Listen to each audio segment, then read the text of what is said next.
Fala Nação Colorada. O Inter empatou com o Grêmio em 1-1, jogo em que o Inter foi assaltado pelo juiz que marcou um pênalti absurdo a favor deles. A mídia do centro do país falou sobre o jogo, veja a seguir. Mas antes de ver o vídeo, tu confere se tu tá inscrito no canal. Mais de 90% das pessoas que assistem os vídeos por aqui não estão inscritas no canal. Então, já te inscreve e deixa o like. De volta com o Sport Center, pé embaixo então nos clássicos deste sábado, com o que acabou de acabar, na verdade, o Grenal, um empate em 1-1, já que era o Grenal 4-4-4. Tudo igual também no placar, hein, Elton Serra? 1-1. Pois é, e foi um jogo que esquentou muito mais no primeiro tempo, ou no segundo tempo, perdão, do que no primeiro. O primeiro teve talvez ali o ponto alto, a expulsão do auxiliar do Roger Machado, e pelo regulamento do Campeonato Gaúcho, o técnico também tem que se retirar da beira do gramado, né? Porque, segundo o regulamento, o técnico é responsável por sua comissão técnica, então o Roger não entendeu nada, acabou saindo ainda no fim do primeiro tempo, na metade do primeiro tempo, quando o jogo era muito truncado. O Internacional até tentou jogar um pouco mais, né, fazendo um jogo muito bom pelos lados do campo, né, com Wesley e com Wanderson, mas aí o Grêmio se fechou muito bem. Eu acho que é uma característica desse time do Quinteiros, né, o João Pedro conseguiu fechar muito os espaços pelo lado direito, e aí o Wesley não conseguiu jogar por ali, era a principal válvula de escape. A gente está vendo aí inclusive o lance, né, o auxiliar do Roger sendo expulso, e aí depois o árbitro disse: Roger, você também tem que se retirar, né? Passou uns 5 minutos até o técnico do Internacional sair. Aí no segundo tempo o jogo esquentou um pouco mais, Mário. Acho que os espaços começaram a aparecer, o Grêmio começou a agredir um pouco mais a defesa do Internacional. O Inter tem talvez um trabalho mais consolidado, até pelo tempo de trabalho do seu treinador, e isso contou muito, principalmente na etapa final. Mas foi um jogo que poderia ter tido um pouco mais, não de intensidade, mas de criatividade, de oportunidades para os dois lados. O segundo tempo até deu essa esperança, e foi melhor que o primeiro, fazendo a comparação com o primeiro tempo, obviamente, mas um jogo de 90 minutos acabou sendo aquele Grenal que a gente já conhece muito bem, né? Muita pegada, um jogo muito intenso fisicamente, e um jogo também com muitas polêmicas por parte dos dois lados. O Grêmio conseguiu fazer 1-0 num pênalti, depois de uma cobrança de falta, né, que a gente vai ver, desvia na barreira, e para mim o pênalti acaba sendo bem marcado, esse lance aí, né, ao movimento adicional do jogador do Internacional na barreira. O Braithwaite White faz 1-0, e o Inter teve muita força mental, né, para no lance seguinte conseguir um empate com o Fernando. Então acabou sendo um jogo decidido nas bolas paradas, decidido também, né, com a questão da arbitragem, e um segundo tempo que foi muito melhor que o primeiro, mas, repito, não é o suficiente para dizer que foi um grande jogo tecnicamente. É o Grenal, que a gente já conhece.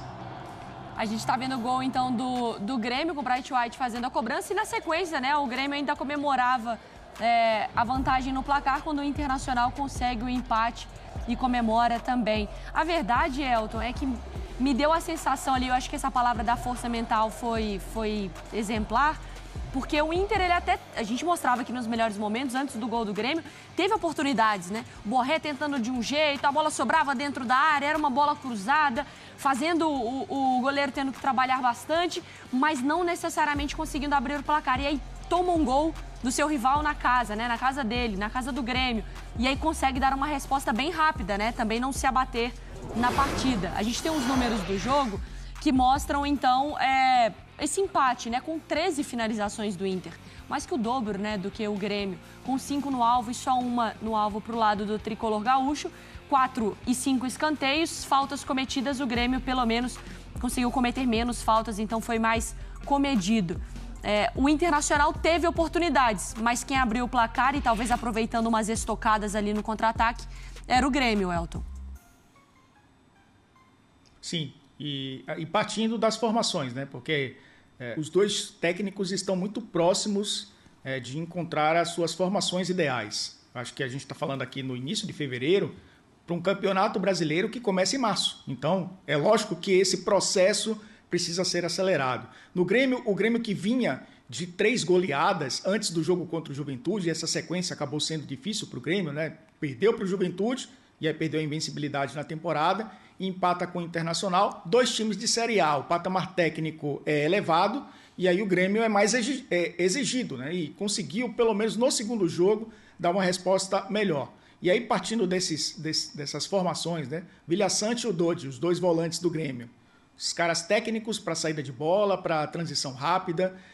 Talvez o poder de marcação seja menor do que a dupla de volantes do Internacional, o Fernando e o Thiago Maia. E aí são caras realmente fisicamente que se impõem mais no meio-campo. Por isso até, eu acho que o Cristaldo não conseguiu jogar bem no primeiro tempo, acabou sendo substituído. Os pontas apareceram um pouco mais, né? O Aravena até colocou a bola no travessão, o Pavon participando também pelo lado direito. O Brett White, que é um cara que não é aquele 9 de ficar preso entre os zagueiros, se movimentando para justamente jogar nessa linha dos volantes, tirar a referência dos 2 volantes do Internacional, que fez uma marcação muito boa. E aí o Internacional do meio para frente, que é um time modificado em relação à temporada passada, né? Perdeu o Maurício, né? Que é um jogador que fazia muito bem. Aliás, o Maurício já não vinha bem na temporada passada, mas de qualquer forma era um cara importante para esse elenco. O Ené Valencia, o Borré, o Alário, os caras que se revezavam ali na frente, o Borré tem sido essa referência. O Wesley, que na reta final da temporada passada, quando o Internacional deu aquela arrancada espetacular, né, até para sonhar com o título brasileiro, brigando ali nas primeiras posições, acabou sendo importante. O Wesley um pouco abaixo nesse Grenal de hoje, o Wanderson até aparecendo um pouco mais. Então, a gente começa a entender essas 2 equipes, muito mais até o Grêmio do que o Inter, porque o Inter a gente já entende melhor, porque o Roger Machado já mostrou isso na temporada passada. Então a gente tem uma referência técnica e tática muito maior. No caso do Grêmio, que é um trabalho novo, depois de tanto tempo com o Renato Portaluppi, é algo que a gente começa a entender mais. É um Grêmio muito vertical, é um time que gosta de roubar a bola no campo de ataque, fazer marcação-pressão, é um time que vai tentando melhorar suas bolas paradas, principalmente as bolas paradas defensivas, e conseguiu, pelo menos, evoluir de um jogo para o outro, né? O jogo contra o Juventude foi um time bem irregular, e é natural, começo de temporada e começo de trabalho. Então acho que ficam essas lições, Mário, principalmente pensando, é lógico, é uma rivalidade que independe da competição, né? É um jogo de campeonato gaúcho, é briga por classificação para a próxima fase, podem se enfrentar numa decisão, querem os primeiros lugares, né, dos seus grupos, até para evitarem talvez uma disputa já na próxima fase. E, obviamente, isso fica de lado quando é um Grenal. Mas pensando na temporada, pensando principalmente no Campeonato Brasileiro, que começa logo ali, acabou sendo uma observação importante esse clássico desse sábado. E essa questão do Grêmio mais vertical ali, precisando muito do Pavon, né, para ser esse cara também puxando essa velocidade para o Grêmio e comandando o ataque. Foi curiosa, né, assim, Elton, porque quando a gente pensa no Grenal, a gente pensa sobre um jogo de um embate físico, que às vezes é um jogo truncado, a gente conseguiu observar oportunidades, um jogo até aberto em certo momento, mas a gente não ia passar ileso de expulsão. A questão do Roger foi curiosa, né? Porque é o regulamento do Campeonato Gaúcho que quando você expulsa um membro, o seu auxiliar técnico, o técnico também é expulso. Então é basicamente como assim, ou você cuida da sua criança ou vai embora os 2. E foi isso que aconteceu, né? Eu acho meio bizarro, mas assim, os clubes aceitaram, né? Assinaram, e isso certamente vai ser levado para a próxima competição, porque você tem ali uma comissão técnica, você tem atletas também, porque se um atleta é expulso no banco de reservas, o técnico também vai embora, né? Eu acho que isso pode ser revisto, né? Porque todos esses assinam súmula, né? Os jogadores, o auxiliar técnico, enfim, o preparador físico, o preparador de goleiros, o treinador. Todos eles são responsáveis pelos seus atos ali no banco de reservas, ou na casa-mata, como chamam os gaúchos. Eu achei meio bizarro. E a gente só veio entender isso, inclusive, né, Mari, durante o jogo, né? Durante a transmissão, porque eu acho que nem o Roger sabia do que estava acontecendo. E acabou subindo para as cabines para assistir o jogo lá do alto, comandar via rádio e sem o seu auxiliar à beira do gramado. Porque o auxiliar é expulso e você perde 2 integrantes da comissão técnica por conta dessa expulsão. E aí ficou ali realmente, para o entendimento dos jogadores, demorou um pouco. E depois as coisas se estabilizaram. Para seguir nos nossos embalos deste sábado à noite, quero convidar mais um grande personagem para a nossa conversa, tá? Girando o nosso estúdio, Gustavo Berton, que acompanhou pertinho, então, a partida. Berton, clima, assim, foi um Grenal mais tranquilo, não foi? Um resultado, o torcedor do Grêmio saiu chateado, achou de bom tamanho? Conta tudo pra gente, Berton.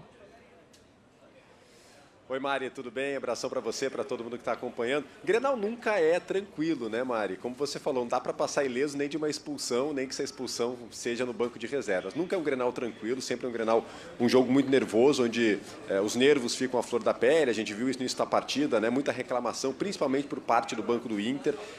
Chamava atenção já a maneira como o banco do Internacional estava reclamando de alguns lances, né? Principalmente do ataque do Inter, algumas inversões da arbitragem, enfim, de posse de bola. O Roger estava bastante exaltado, culminou na expulsão do Roberto Ribas, e aí o Roger teve que sair, como vocês já explicaram, o regulamento do Campeonato Gaúcho.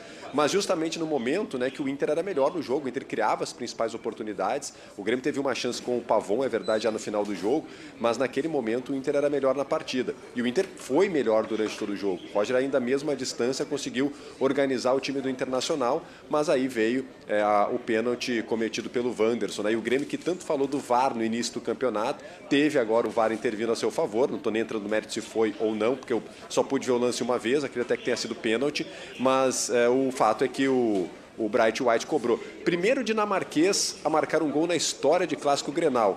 É uma curiosidade também do Clássico. O Inter empatou logo depois com o Fernando. Agora, o torcedor do Grêmio, Mari, respondendo a sua pergunta, sai com o sentimento de que o Grêmio conseguiu mostrar sua força perante o Internacional. Embora o Inter tenha sido melhor, o Grêmio encontrou forças para conseguir sair na frente e conseguir, pelo menos, segurar esse resultado de empate. E o torcedor do Inter, de certa forma, sai frustrado, porque o Inter empilhou a chance de fazer gol, teve a oportunidade de sair na frente, quem sabe até ampliar o marcador, e sai daqui apenas com empate.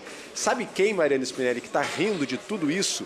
O Juventude. Se o Juventude amanhã vencer, a equipe do São José passa o final de semana na liderança do Campeonato Gaúcho, e isso pode provocar um caju na próxima fase da semifinal e um Grenal antes da final do Campeonato Gaúcho.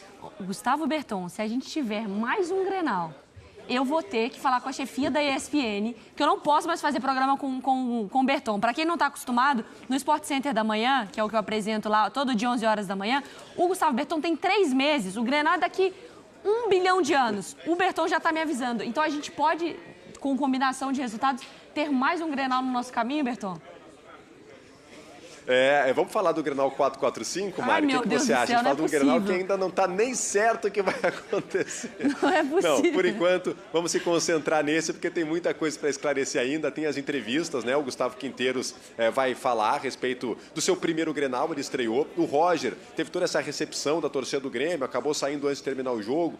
Também vai dar sua entrevista coletiva, a gente vai colher aqui os principais depoimentos por aqui. Claro que a gente vai trazer toda a repercussão desse Grenal dentro do Sport Center. Aí sim, amanhã, no Sport Center, a partir das 11 horas, a gente fala do próximo Grenal. Ai, meu Deus do céu, Berton. Boa sequência de trabalho para você.